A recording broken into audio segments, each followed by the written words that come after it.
Hey. Good morning. Good morning. Coffee Conversations with Greg J is on. Can you hear me?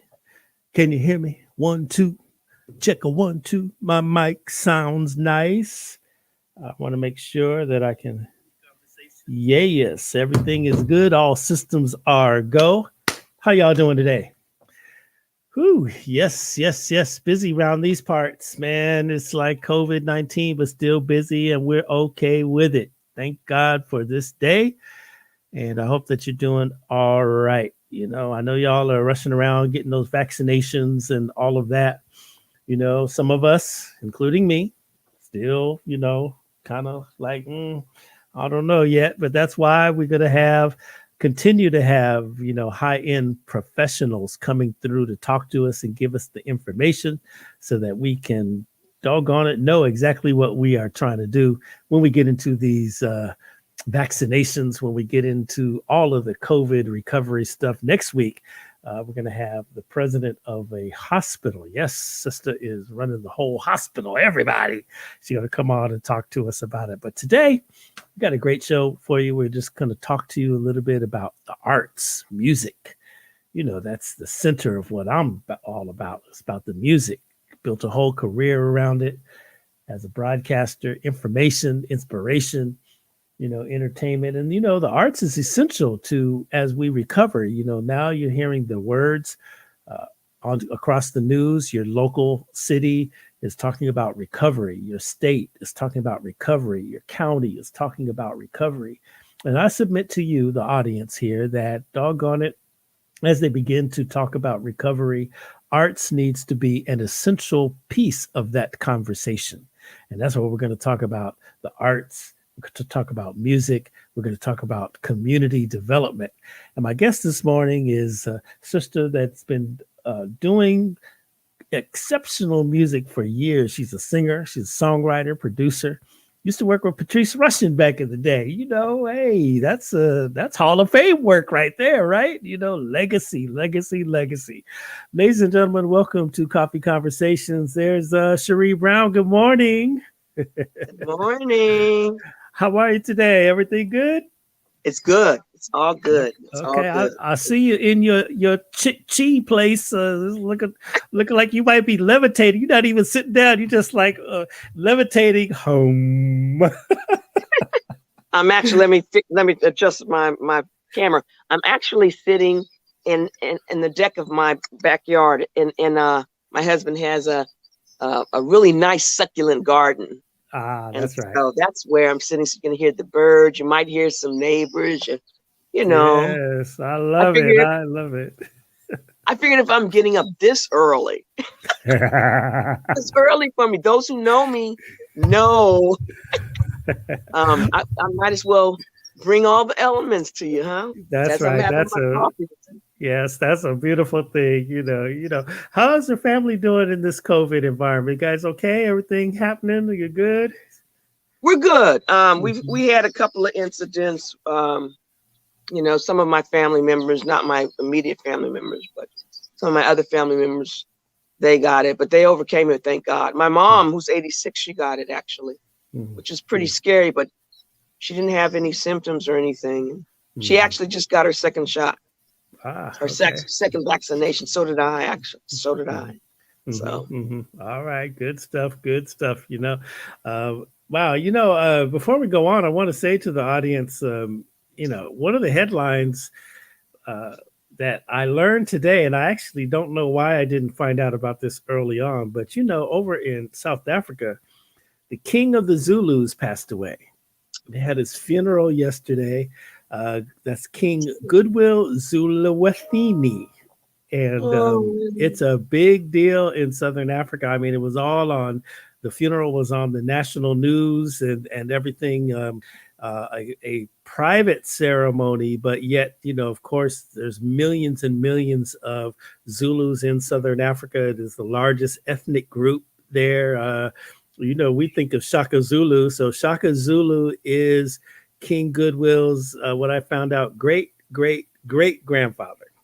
And so, that's the lineage of our folks over there. The people are are in mourning. But you should have seen. I was looking at the news reports early this morning, and it's very fantastic. Now, my story about this is, and we'll get into our subject matter, is I've met King Goodwill over in South Africa. I was in the Kingdom of the Zulus, and my friends who hosted me, I was over there for a music event.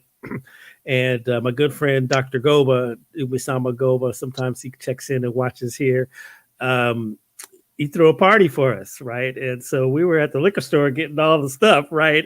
And we turn around and these bodyguards come in and everything. And oh my goodness, it's the king. And he comes in and whatever they were there for, it was just really, really something. And they wouldn't allow us to take pictures because, we were in a place that maybe he didn't want to be publicly known that he was there, but still, was there to meet him. And, you say, Bayate. Yes, so you say, and it was really, really cool. But rest in peace, sir. When they bury their dead, they call it planting.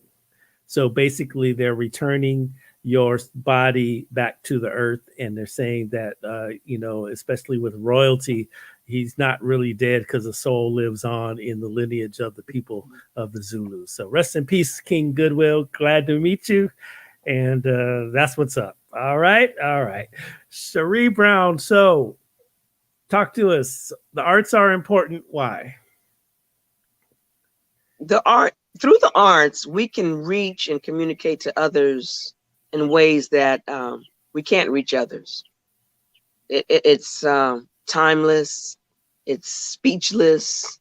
There's no language barriers involving it. I did some years ago when I was with Capitol Records, I did a USO tour, and I had an opportunity to go anywhere in the world that I wanted to go. And I said, I want to go where no one wants to go. Send me there. And they sent me to Israel, Egypt, Germany, Italy. And I was at the Italian army base with 100 and something Italian army men who couldn't speak English, but I was able to play my music. And it's something that it has no language, there are no barriers when arts come. You can, something that's really, really interesting as we talk a little bit more. The album cover for my new album was done by the visual artist, Charles Bibbs. And Charles Bibbs is my favorite artist. We have paintings all over our wall. And we did he was a guest. He was on a show with me the other night. And he was saying how when we collaborated on this project, he said it took him at least 3 times. He almost gave up because he said, how can you paint about love? And he said, all of a sudden it just came to him and he just started painting and he started listening to the music that I was creating for this album. And I would see his sketches, just the visual. And I would come up with ideas for some of the lyrics and the melodies of the song. And he said he finally came up with a piece and he calls it Love Is. Wow. And so that's it being put into action, there is, I'm convinced that there is a spiritual correlation between, music and the painting art, the art expressed through painting. I have a friend who lost his brother and he never painted before. And then, when his brother was murdered, and through the trauma of that and the extreme grief that he was experiencing, somebody suggested to him that he pick up painting. And it's like, what are you talking about? I've never painted before in my life and everything, So when he did, he began to see that, okay, there's this art that was buried in his soul somewhere, right? However, that art is ignited through music. So all of his works, he'll play a song. So Earth, Wind, and Fire, let's say for sake of conversation, that's the way of the world. And then it comes out. And then his painting is That's the Way of the World. There's Marvin Gaye's songs. There's probably a Patrice Rushen song or two in there, with him.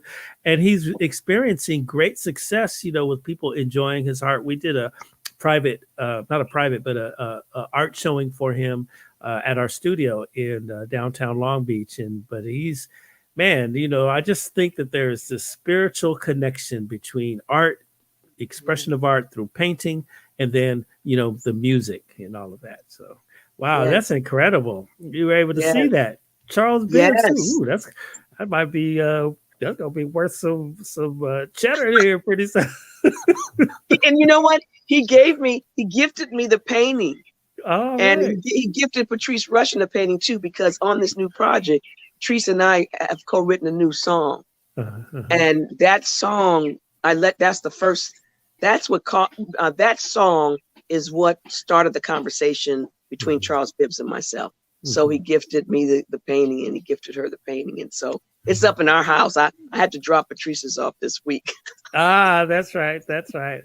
Okay, now just for a frame of reference for the people, when you worked with Patrice Rushen, what are some of the songs that we would know? Haven't You Heard? Look Up, Watch Out, Settle for My Love, Music of the Earth. All the hits. Oh yes. So, and then there's some that I wish I had something to do with, but those are, and then Jeanette's Groove Thing. They used Haven't You Heard, and Kirk Franklin's Looking for You. Oh wow. And Straight Up by Ty Dolla $ign. So you've been keeping up with with even the times. You've been keeping up with it. Yeah, and especially when you hear some of the folks that are involved with this new project. Yes, yes. And who? Oh, and the movie Hollywood Shuffle.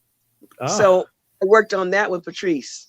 We co-wrote the title track and co-wrote a couple of the songs that are in the movie. All right. So in a little bit, we're going to play Take a Walk with Love, because I just always like talking about love, because I just operate in the whole commandment, which says love one another. And that's what I'm all about, if you all know that.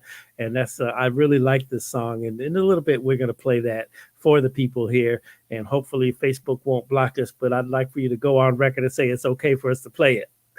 It is okay. It's a song that I've written, co-written with some other folks, and you have my permission. It's copywritten. You have my permission. All right. Let's talk a little bit about so we just had the Grammys the other night, and there's a lot of interesting analysis, I think, among the community about what we see musically now, what they push out to the masses. I'll give you my take, and then I'd just like for you to comment on, the music of the day and how the machine, what they are pushing out for the masses to consume. I feel like the Grammys did an excellent job of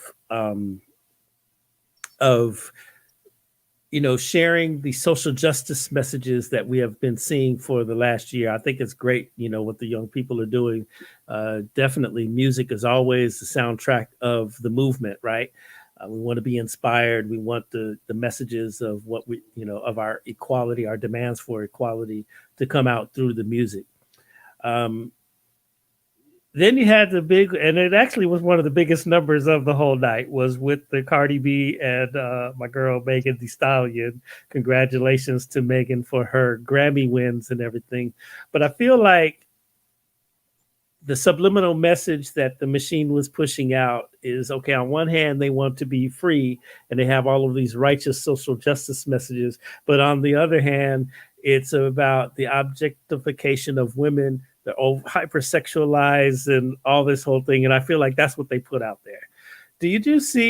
Are you looking at it that deep, or did you see that type of messaging happening in the Grammys? Did you even watch the Grammys?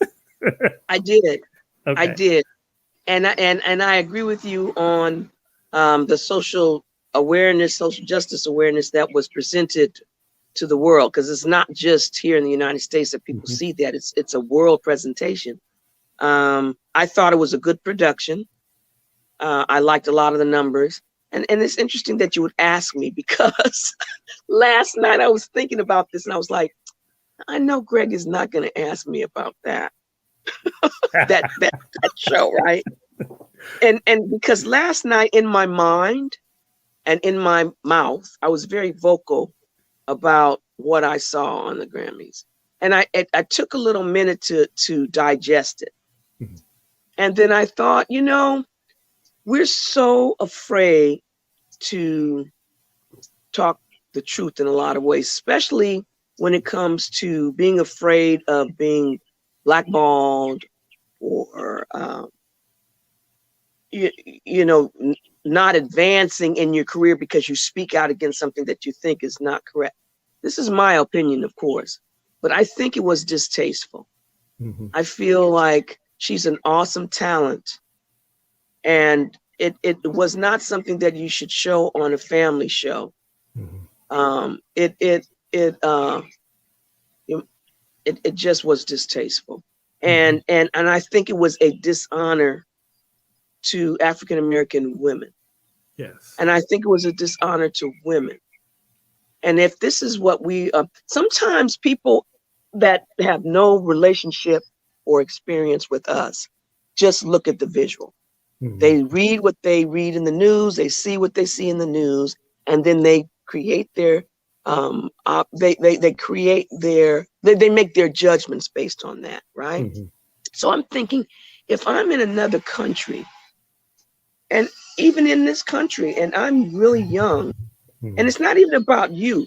I'm looking at something and I'm viewing it and I'm seeing, this is my only experience of an African American woman. My only experience. Yeah.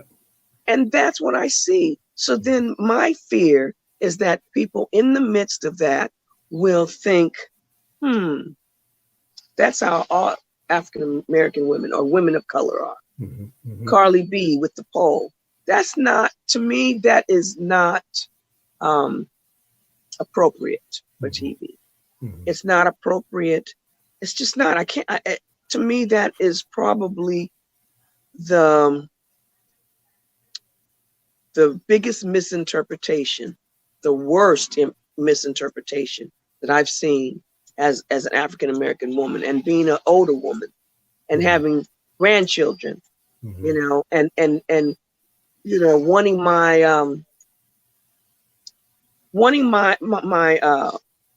child and my grandchild and other young girls to be affirmed and have self-esteem and not be viewed as a sex object. And that's how I feel.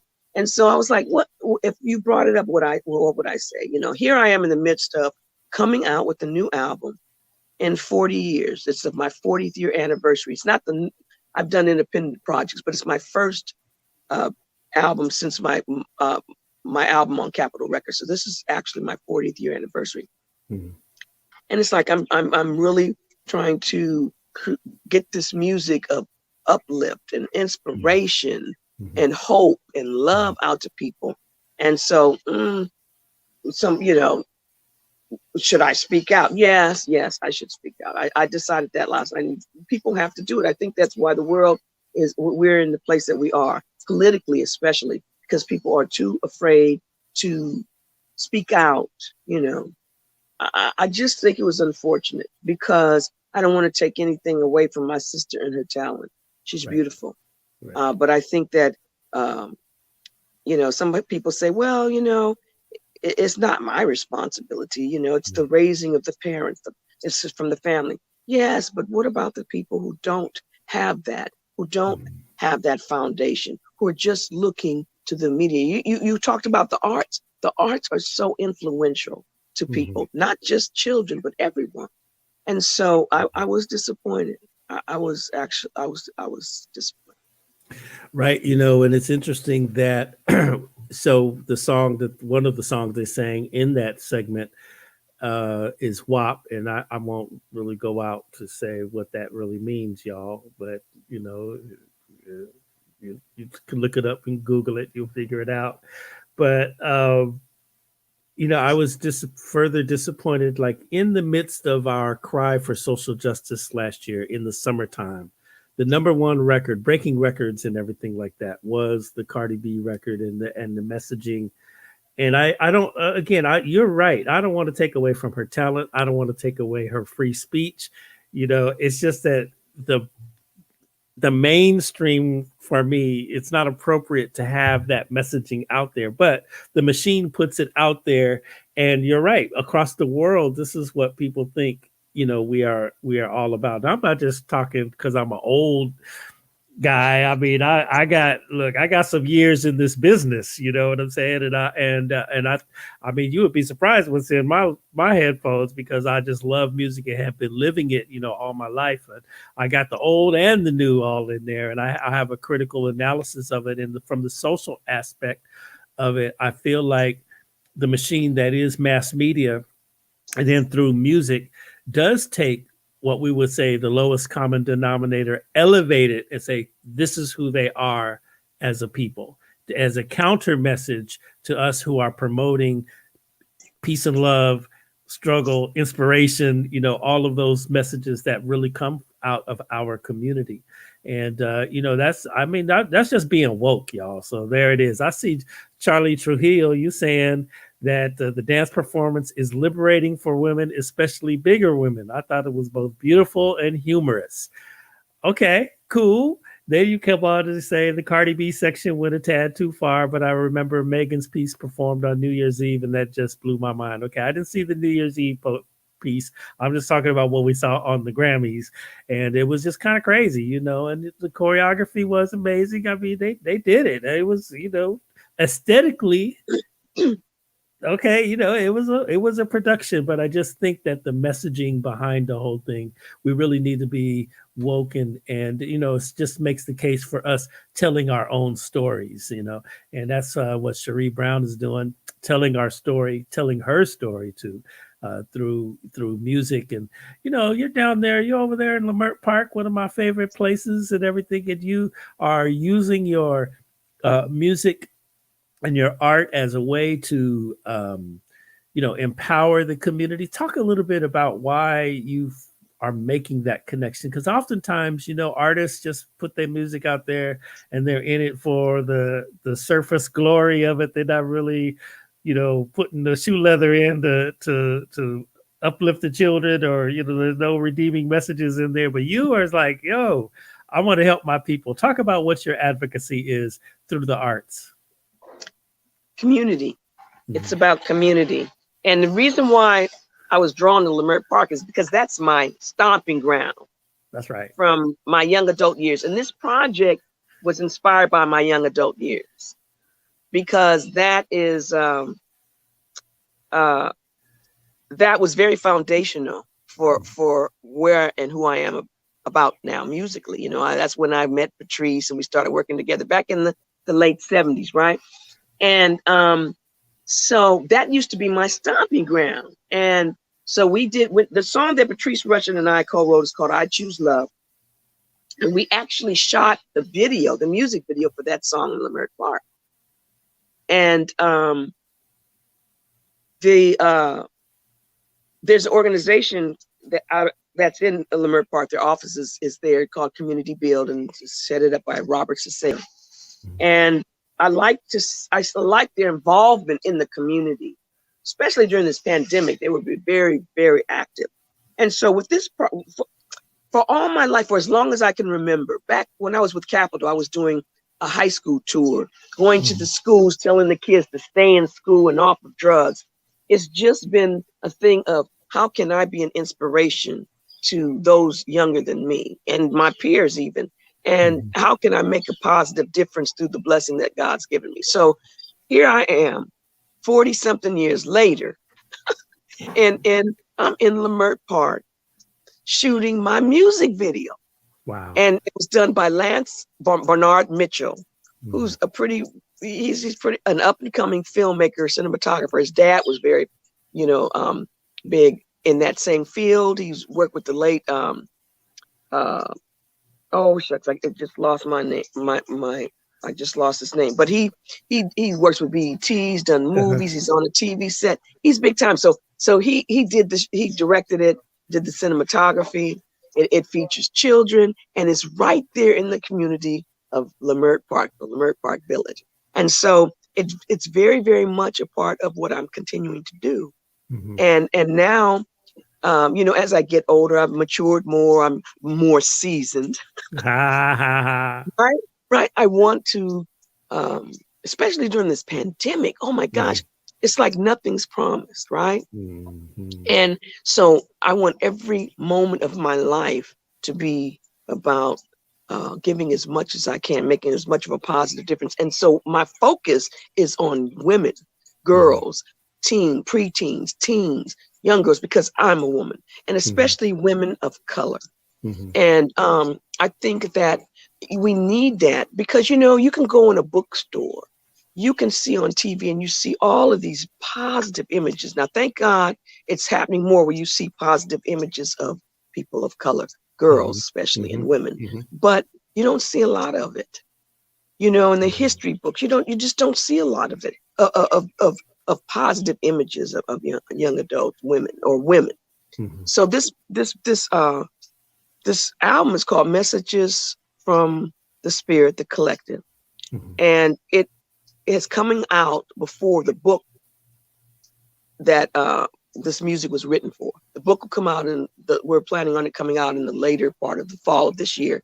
And the book it focuses on young adult women who have overcome life challenges. And there is a song dedicated to each woman and a piece of artwork dedicated to each woman in their chapter. There's 10 chapters. Oh, wow.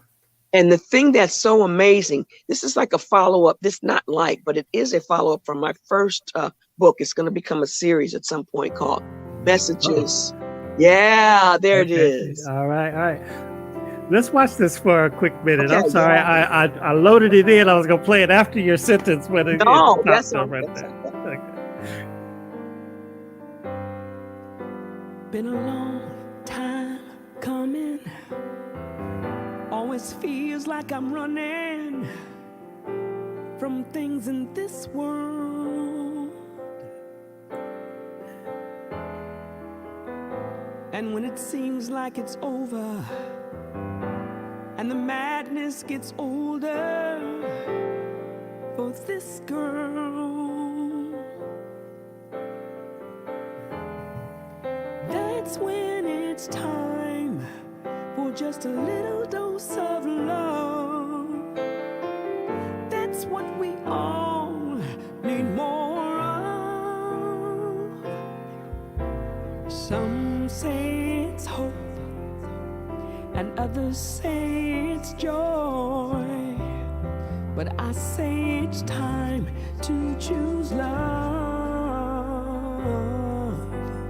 And it is not the have or have nots. And that is why I choose love. When I see people hurting, so many hearts heavy burdened, I ask myself why. And when life gives us trouble, we gotta not let the struggles take over our lives.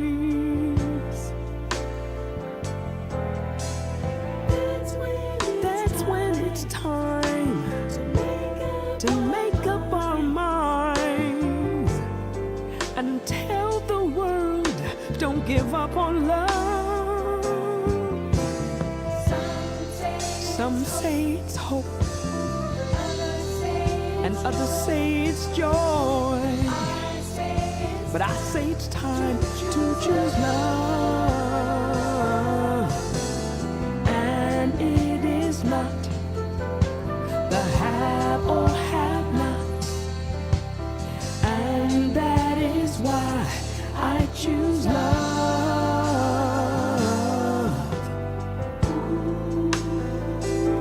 All over the world,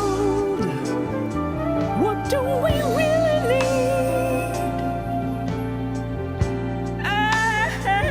Hey, love's not always such a simple thing, but there's so much joy it brings.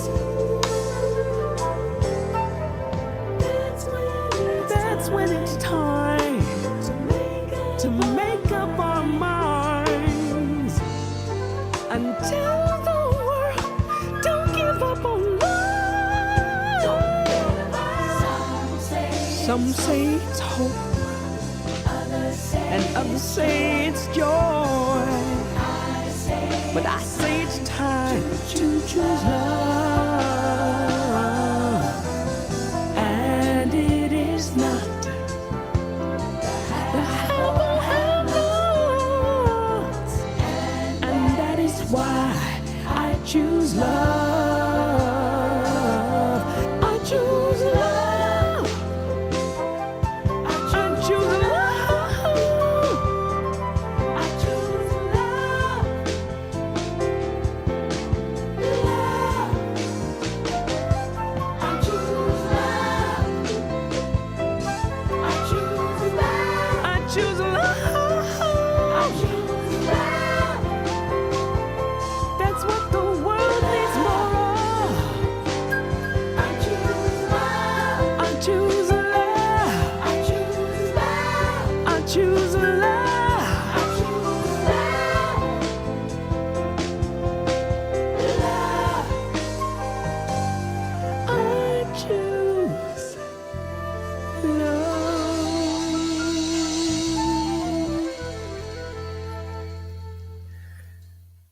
Yeah. Wow. Incredible. I choose love. Yes. Yes. Yes. That was really beautiful. Thank you. Thank you. Thank you so much for that. Hey, let's see here. Unmute yourself there. Can you unmute yourself? Let me see. Maybe I'm All right. Thank there. you. You are. Yes. Yes. Wow. Oh my goodness. I love that. And I love Lamert Park. That's the mural with the woman with the afro and the congas and all that. That's I love that mural. I love it. I do too. And Lance, Lance Mitchell picked out all the spots. And so I was like, wow, that is just so great. I would have, done that because right down the street is Chaos Network with Benny Yes. Caldwell. And then, the World Stage Yes, and Dwight Tribble, yes, who Dwight Tribble, by the way, is involved with this project. So I heard that. So I was going to ask you. That's one of the questions I wanted to ask you. What was it like to work? I mean, you have a legacy of working with Hall of Famers, and you're a Hall of Famer yourself, is what I see. But Dwight Tribble, man, you can't even talk about the Lamert Park music scene without Dwight Tribble. He's in that. He's a man. What was that like? Oh my gosh, Dwight Tribble and I go way back, and it was something. He would just show up at my shows, when I would do shows, and we we met each other. I think we met each other after one of my shows that I did years ago, and we were talking, and then when I was in high school, A Love Supreme. The song "A Love Supreme," the Creator has a master plan. Oh, I love that with I can't remember Leon. Can't remember Leon Hayward. No, it wasn't Leon Hayward.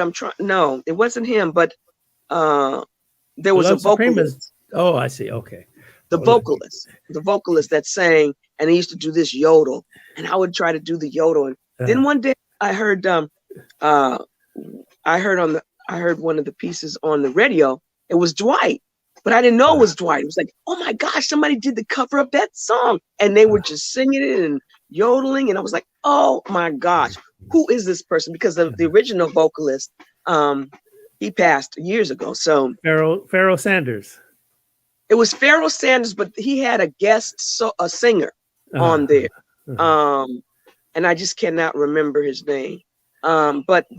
So over the years, we've just become friends, and I remember doing a community program that was dedicated to teachers in the Los Angeles Unified School District some years back. USC sponsored it, and Treese Russian and I performed, and I wrote a children's book called Jakanaka the Word, and I did a presentation of that, and I asked Dwight if he would be one of my guest vocalist to sing one of the songs that was written for the book.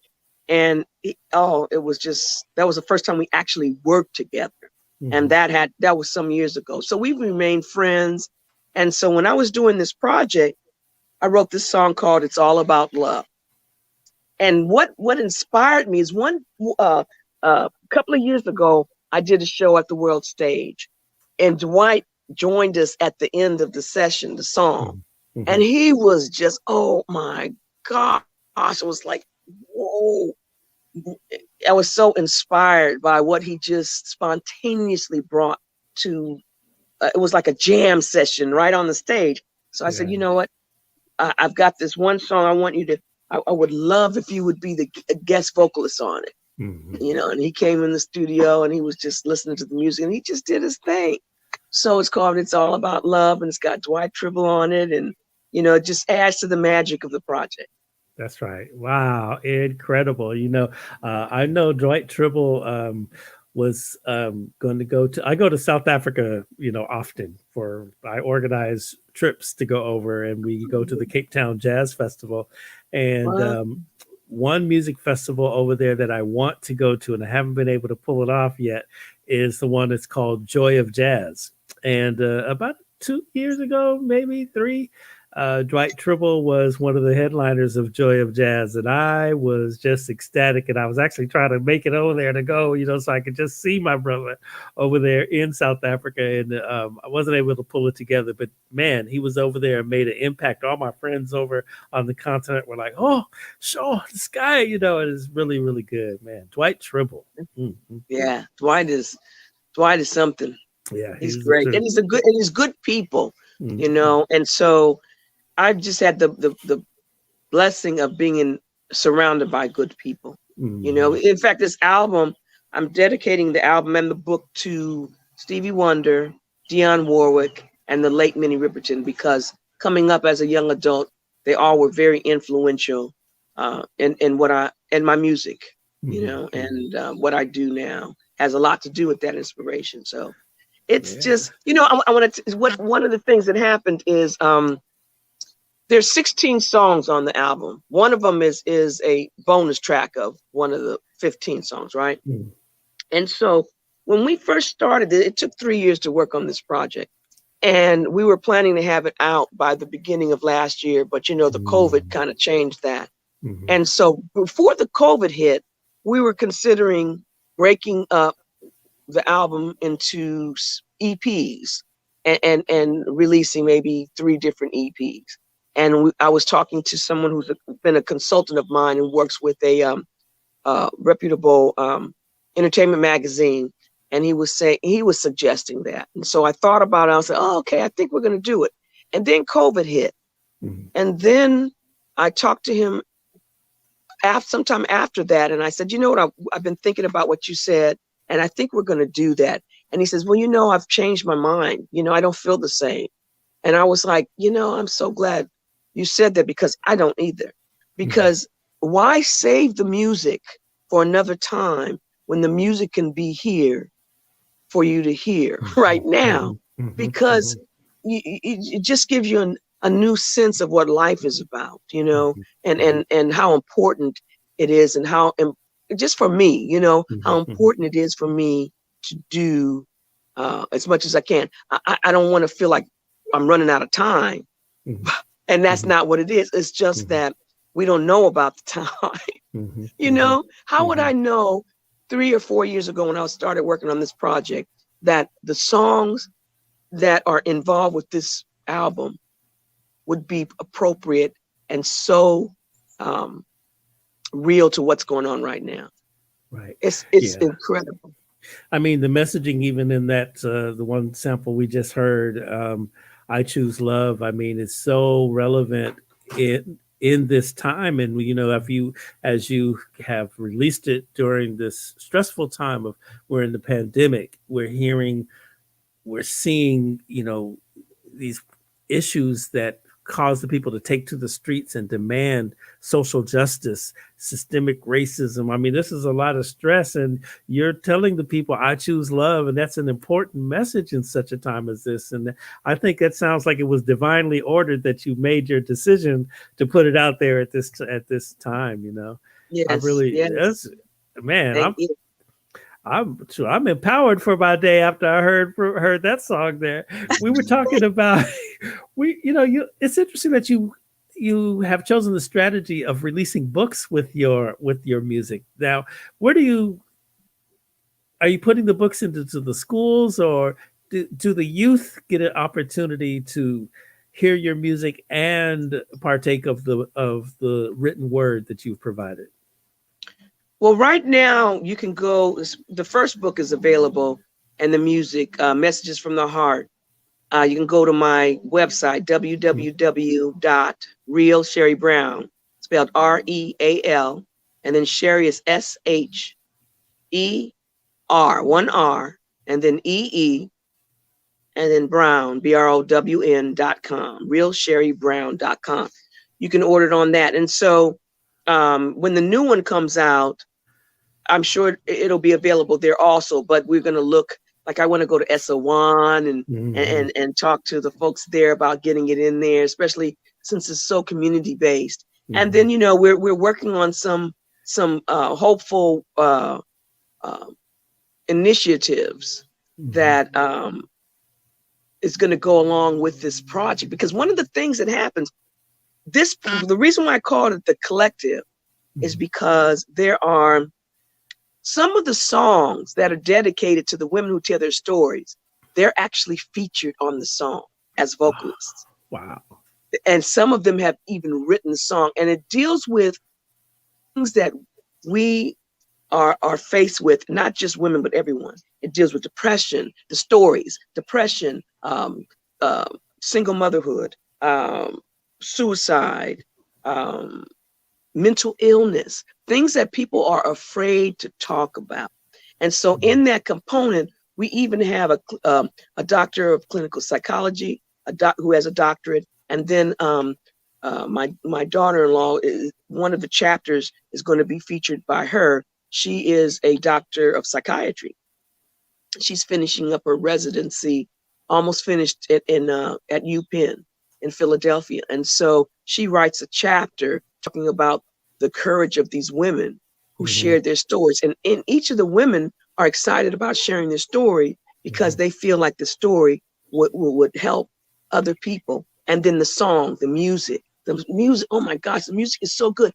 It's like, it's my more seasoned friends, Patrice Rushen, Jim Gilstrap, Dwight Tribble, and then we have young folks.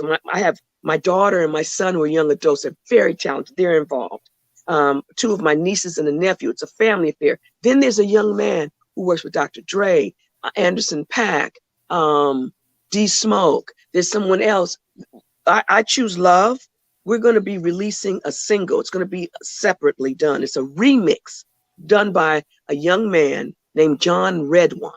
John Redwine did Chris Brown hit, Zendaya's hit, and just is a nice young man and very, very talented.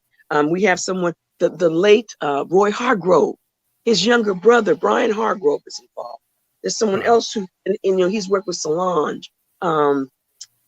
A number of the musicians they're alumni of USC School of Music, Thornton School of Music. It's just, and then the vocalists who are sharing their stories.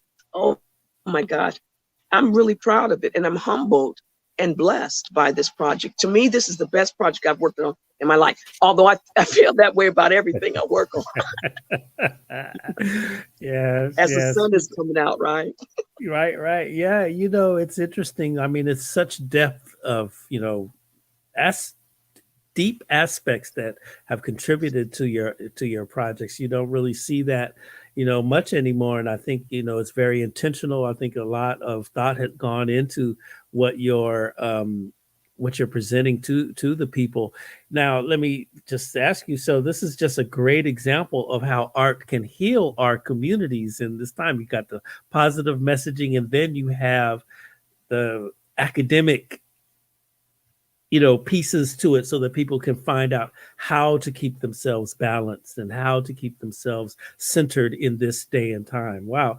Now, how did you come up with that project? What's the creative process for you? Do you get up in the night all of a sudden and work some stuff up, or are you sitting at dinner with your husband and then, oh, dang, I gotta... Look, my husband and I just celebrated our 40th anniversary this last November. And to this day, it's still the case where I'm the night person and he's the morning person. And so I would get an inspiration and start playing. I'd be up at 1 o'clock, 2 o'clock in the morning. And he's like, and I'd have to go in the other room, that kind of a thing. Those who know me well. My brain is going all the time, and they have to pull me back. Even in this conversation, right? I'm like, okay, let me not forget anything. I want everybody to know everything. Yes. But there is so much in this head, So yes. I'm learning, even at this time in my life, to kind of calm down and just not be so, just to rein some of it in so it's more organized. Mm-hmm. And so the way I came about, I'm going to tell you, one of the things that happened, at least with this new project, mm-hmm. It didn't happen with Messages from the Heart. Mm-hmm. But what happened with Messages from the Spirit is I had a few years ago been doing a mentorship program, a 6-month mentorship program for those who were interested in music, songwriting, singing, but especially songwriting. And what I did was from A to Z, took them through the process of writing a song, structuring the song. What are the technical things that you need to do to protect yourself once you get a song? The copywriting, registering with ASCAP, BMI, or CSAC. And so when we were going through the writing process, it would be like, okay, just think about something you want to talk about. And I remember one of the young men, he said, I can't do it, but he could play the guitar. Oh my gosh, he would come up with these chords. It was like, that. Now that's major. Mm-hmm. And he says, well, I said, just what is in your mind? And he says, it's okay. Got my red t-shirt on and my blue shoes. They don't match, but I guess it'll work. Something like that. I'm like, what? Mm-hmm. Got on my red t-shirt, my blue shoes. It doesn't work. He and I together wrote this song called Her Blue Shoes. Wow. And it's one of the songs in that. There's another young lady. Now this is powerful. There's another young lady. She plays the ukulele. Her name is Michaela. And she was talking about some things that were happening as a child in junior high. And I'm not going to give too much away because I want people to go out and buy the book and I want them to get the song, buy the music, right? Mm-hmm. So she was talking about mental wellness. We look at it, see it in mental illness. That's like, oh, that's nothing. We don't want to talk about it. But she had to be when she was in junior high. She was very badly bullied, and so she had to. Her parents had to seek out some help for her, and so she talks about that experience. And I'm like, well, write about it. And it's the only song on the whole album that I had nothing to do with writing, but I produced it, right? And it's called Can I Leave Next Friday? And in the lyrics is, Doc, can I leave next Friday? And in her story, she ends by saying how her parents were so wonderful and supportive of her and that music saved her life. Wow. And so it just developed. I was like, oh, wow, would you want to tell your story? And I've got a new project, and this is about 5 or 6 years ago, Greg. And wow. That's how long ago that seed was planted. We'd started working. It just grew. And so I knew that the structure would be the same as the first one. The format would be the same, the book, the music, and the art. But this one, I knew I wanted it to be young adult women, because even there's a chapter in the book that I talk about a time when I was a young adult woman, and a time that was very, very challenging for me. So that's how it came about. And so it's so perfect to be able to launch this initiative that I've been working on forever and a day to make it more or official, to make it a big initiative, and partnering with an organization that is tied into the community. Mm-hmm. And that's why I like Community Build so much, because of what I see that they do. Right. So how does Community Build fit into this whole thing? How do they help, your initiatives? Well, we're talking about doing a collaboration together, creating something based on what their mission is, and expanding to target young girls and preteens, teens, young adult women. And that's what I do. That's what I've been doing forever and a day. And so to me, it seems like a perfect collaboration that we can do. And so I'm, hold on for 1 minute. Sure. Are you there? Oh, sorry I'm about here. that. My phone Okay. was. Did you hear that ringing?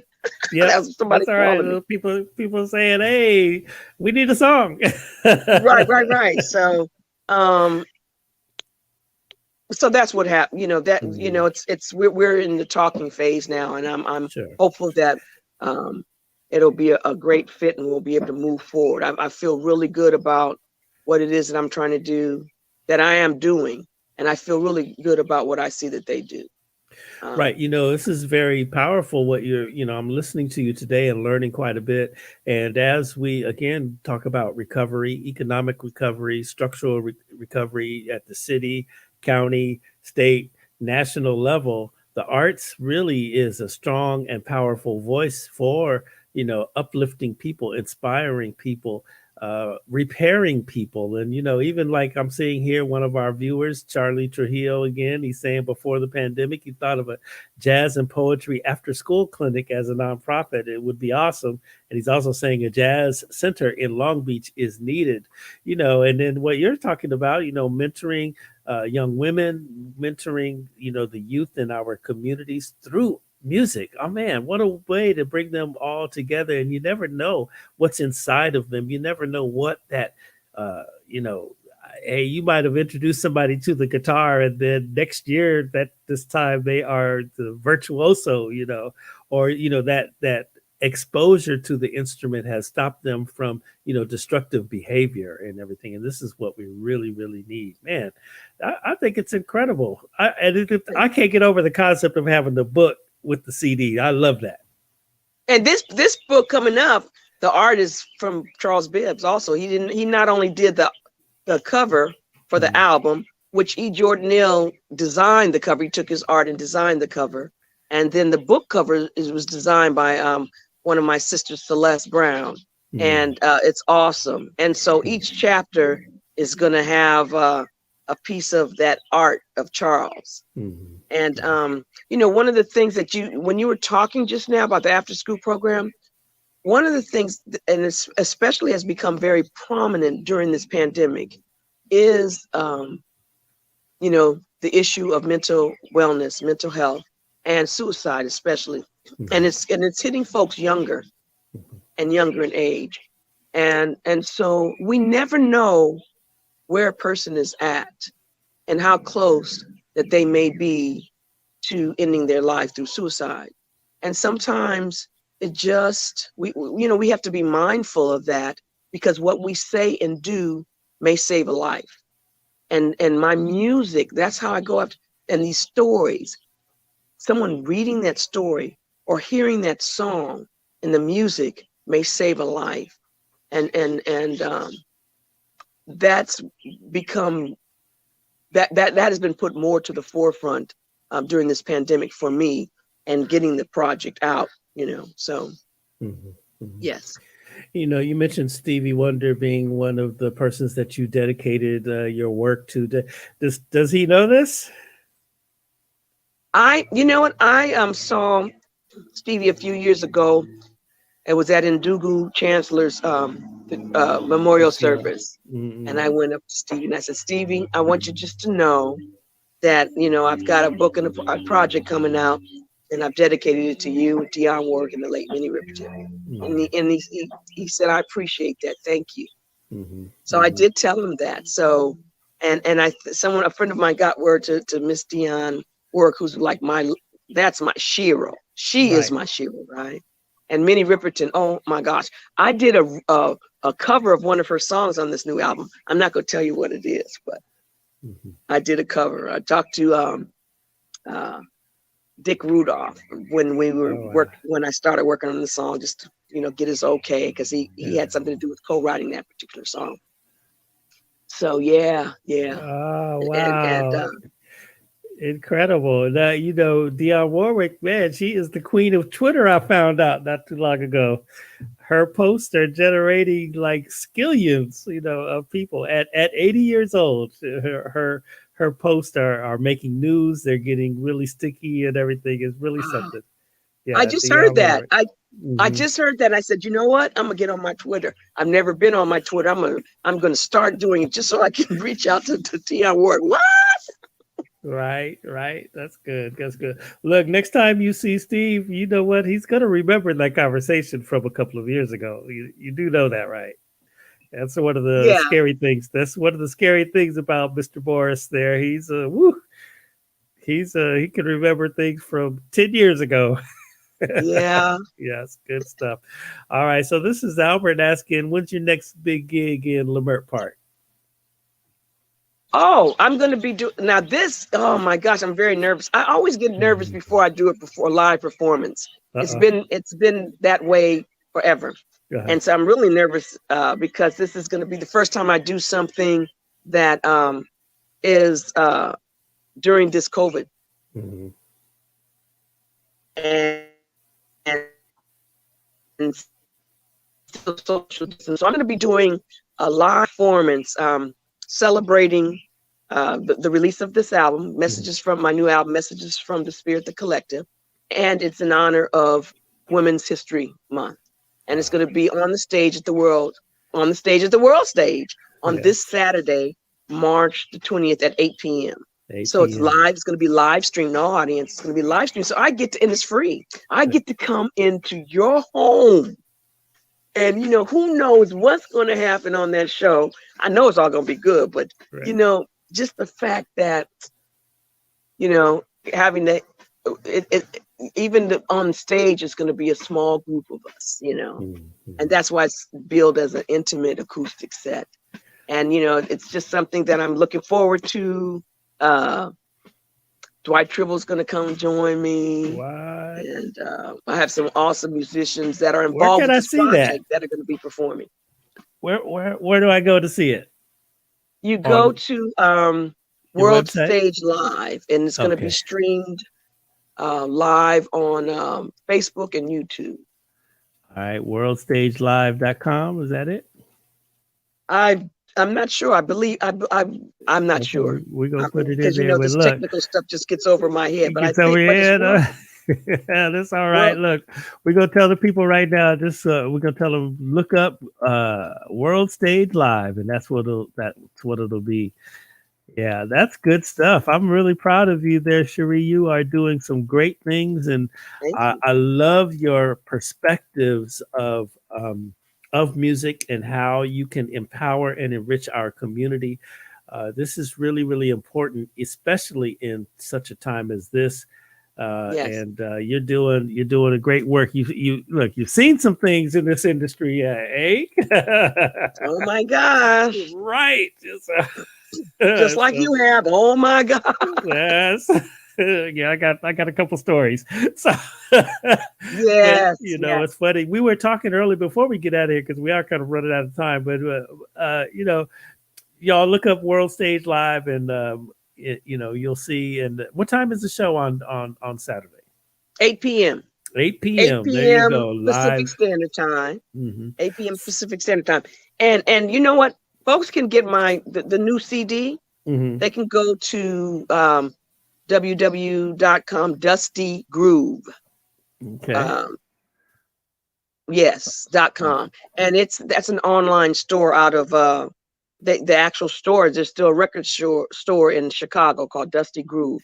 And you can go online and you can order the physical CD, and then you can go to iTunes, Apple, all of the streaming platforms to get the digital download of the album. Yeah, that's really great. I notice a lot of indie artists are doing these strategic partnerships with some of the last standing record stores. I know of another artist that's doing the same type of thing, where you go to the record store is out in Houston, Texas. And this is where you can get her music and everything if you really, want to get the CD and the physical product. changing paradigms now, huh? Yes. Well, Mm-hmm. this album also was just FYI, was released by a record company, an independent record company out of the UK called Expansion Records. Mm-hmm. And so I'm excited because Take a Walk with Love came out as #1 when it went all the way to #1 on their Breakers chart for new records coming out, singles, but it also made it to #3 on their main chart. It's called the Top 30 UK Soul Chart. And then I just saw yesterday that the album has broken onto their top chart at #22, the Top 30. And it's on another chart, entered at 14. And so I'm really excited, and then hopeful that here in the States people will pick it up also. Isn't it interesting how abroad you hear, these independent artists are like blow up, right? When they put their music out there, and it just goes to show you that maybe radio and other people will discover new music. They're a little more flexible, I think, than here and the mainstream, And then also too, the tastes are different. Where artists, okay, so you're an indie artist here.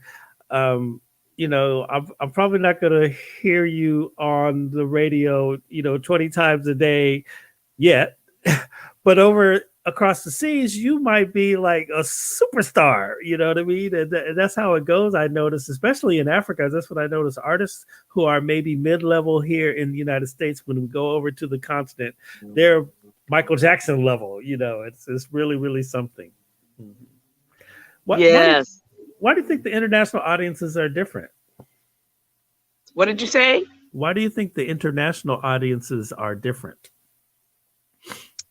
I think their appreciation for music is they have a bigger appreciation of music. When I went out there a few years ago, I went out there and I opened up a show for Gene Carn, the Valentine Brothers, and the late Leon Ware.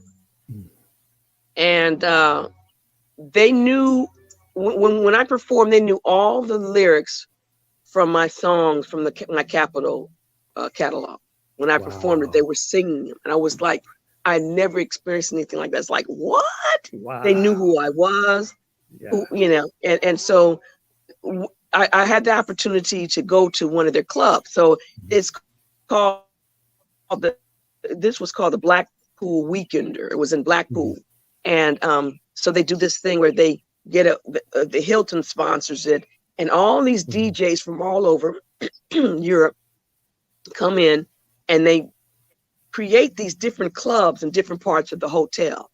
And from Friday at 12 o'clock in the afternoon to Sunday, 12 o'clock in the afternoon, all of these different clubs are open straight 24 hours. And they have all these DJs coming in. And so I decided one night I would just go and check it out. And so, excuse me, the mixture of music, the diversity, but all of them were out dancing. They didn't care if they had a partner to dance with or not. They were just free dancing. And so they just embrace music differently. And they still are into jazz. And not that we're not into jazz now, because there's some really awesome young folks coming up in our jazz world. So I think that we have a lot of hope.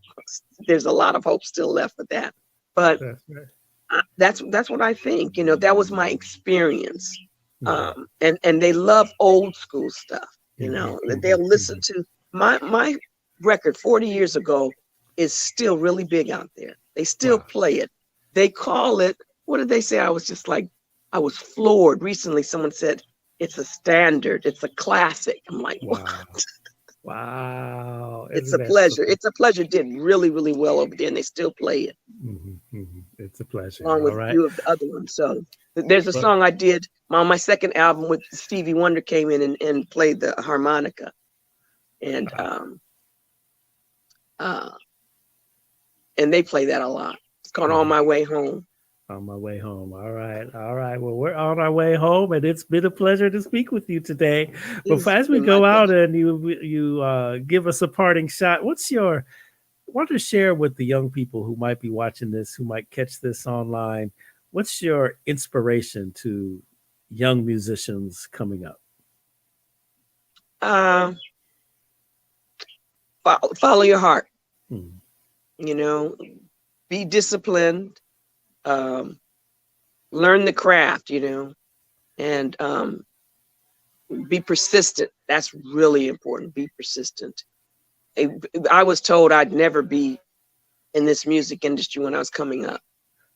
And you know, I have a lot of faith, which is very, very important in my life. And so I would say, you just wait, you just watch. Mm-hmm. No, I have a lot of faith. I believe in what I'm doing. And I just kept with it. And I'm thankful and blessed that I'm still able to do it now. You know, to have at this time in my life to have a new album out and it to be so, I call it a gumbo pop. Because it's such a collective with so many different, you know, it's got a little bit of this, a little bit of that, and it's multi-generational, and that's special for me. Incredible. I am so proud of you. I just want to tell you that publicly. You know, you are awesome. I just met you, but hey, I just what I've heard and just your vibration. You are really doing a great thing out there, and I really appreciate your love for the community. I appreciate your spirit. I really super appreciate your music. Or you know, going in heavy rotation on Beat City Radio, beatcityradio.com. Right away. That's what we say. So, well, look, if I got a minute, I wrote something for you. Oh, shoot. Okay, go ahead. Let's get it. Okay. I was practicing deciding what song I was going to, if I sang what I sing. And I said, you know what? I'm just going to write something. All right, let's get it. Wow.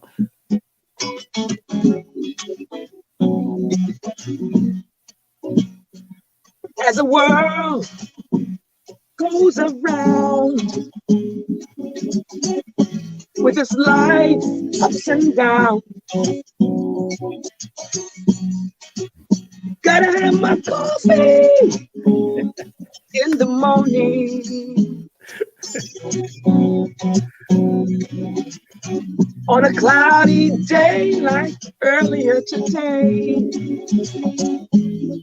there's no better way than having my coffee in the morning.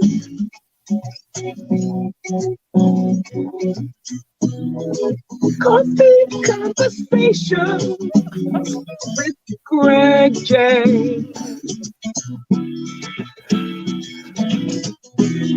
Coffee conversations with Greg J. Coffee in the morning. Oh, man. I love it. Oh, man, that made my day. Thank you so much. You're welcome. Wow. Whoa. Well, we had to get that on wax, as they used to say. Yeah. That's your theme song. Yes, I'm with it. Oh my goodness. So thank you so much. Thank you so much, Sheree Brown, y'all. Look at that, man. Made my day. Hey, you just don't know. You just made my day. I'm going into the rest of the day I'm on a whole nother level right now, y'all. Hey, look, you guys look at all the websites there. Check out Sheree Brown. She's going to be at World Stage Live on Saturday, 8 p.m. I know I'm going to be watching. And thank you. I appreciate that. And you know what? I think you can go to worldstageevents.com. Okay. And, it'll pop up. Mm-hmm. Well, we're going to look it up afterwards, and we're going to make sure we put it in the chat and in all of our platforms as everybody is coming, to see this. But man, just a great time today to join. I got tears in my eyes. You just blew me away. I'm speechless. Thank you. And Greg, I got to say this. My husband and I were talking because sometimes, you want people to get something and it's like, oh, I don't want to beg. I don't want to, but you know what? I said, I worked on this record and it's not a hobby. What I do is not a hobby, and I did it because I wanted to get into the homes of as many people as possible. And so I am asking all of you to go out and support this record and give it to somebody else, and then have them give it to somebody else. And I believe that this album is going to make a big difference, along with other music that's already out there making a difference. But this one, I'm asking folks to just go out and support. That's right. Support it, y'all. You know how it is. Pay it forward. Got to make it happen. Got to make it happen. All right, y'all. Whew. Love one another. Love one another. That's right. Love one another. Peace and blessings. Peace and blessings to you, Greg.